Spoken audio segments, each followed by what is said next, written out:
Welcome to the Silk Weaving Studio. Come on in. The silk comes from a cocoon. This magic little thing is where all the silk comes from. So this is then carded, sort of like wool, and spun into a yarn. And there's all sorts of varieties of silks in the world, and that's one of the things I love to do, is search out new things. These are wild cocoons from Indonesia called curricula, and that's the natural color, this amazing gold. Wow. These are tussa cocoons from India. And again, the nature of all these is different.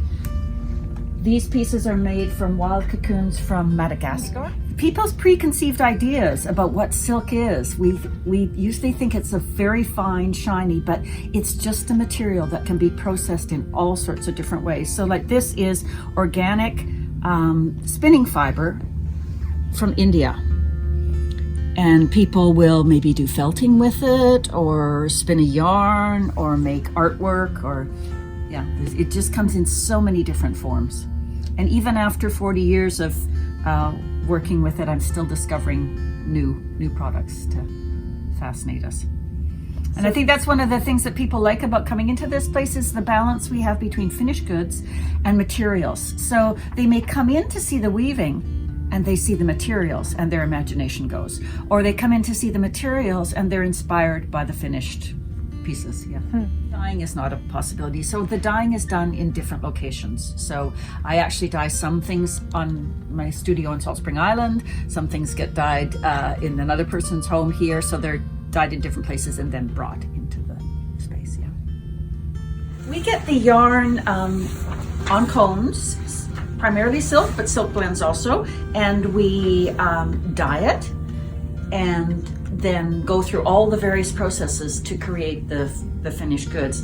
What I'm working on here right now is not dyed, but you can imagine most of the time we're working in dyed yarns.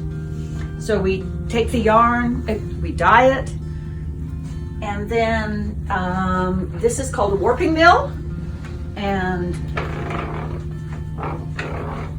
this will eventually be about 14 scarves.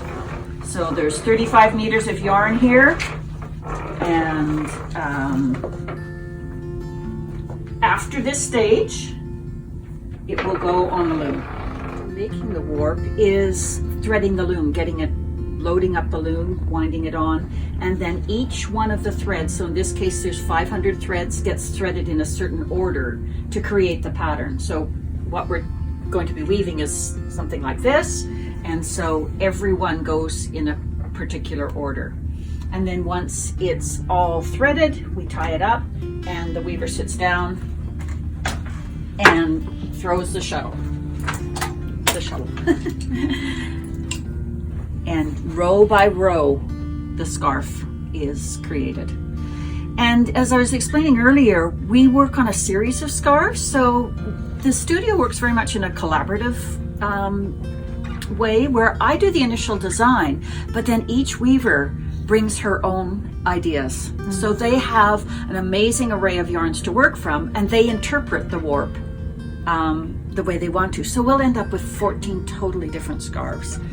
And that was a wonderful part of the studio. This whole idea is I'm only sort of the catalyst, the start of the process, and then everybody else brings their own ideas and imagination and skills to the work. So if you look at the tags, my name's on the front as a designer, but the weaver has credit on the back. Oh, that's so New designs, I work in white or black and white. So you can really see the detail? Just not get confused by the color. Just focus on the structure. Neat. Structure and the drape. Beautiful. Yeah. After the pieces come off the loom, then they need to be finished, and many of our pieces we do hand twist these tassels to finish the ends, and then to let the weaving settle, we wash everything, wash and iron it, so everything is hand washable. This is a structure that we've become well known for. I call it Junichi, inspired by a Japanese designer. So it starts out woven like this, and because it's silk and wool, I put it in a wringer washing machine and it shrinks and this structure comes out. So it's taking advantage of the different qualities of the different materials. So right like this, it's very loose and then it ends up being a much more defined structure. That is so neat. We don't only do weaving, we also do knitting. And this is another piece that's based on shrinkage. So we knit these hats of silk and wool, super big, you know. And then again, put it in the wringer washing machine and it felts and the colors blend and soften and it ends up having this structure. Yeah. Wow.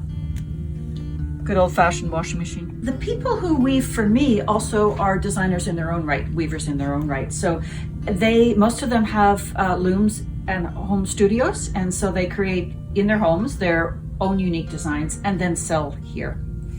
So, here's some of the mostly silk and linen. This is the area of the store where we have the supplies for people, so they can come, people who knitters or weavers or textile artists, have a wonderful time just perusing the supplies and figuring out what they, sparking their imagination.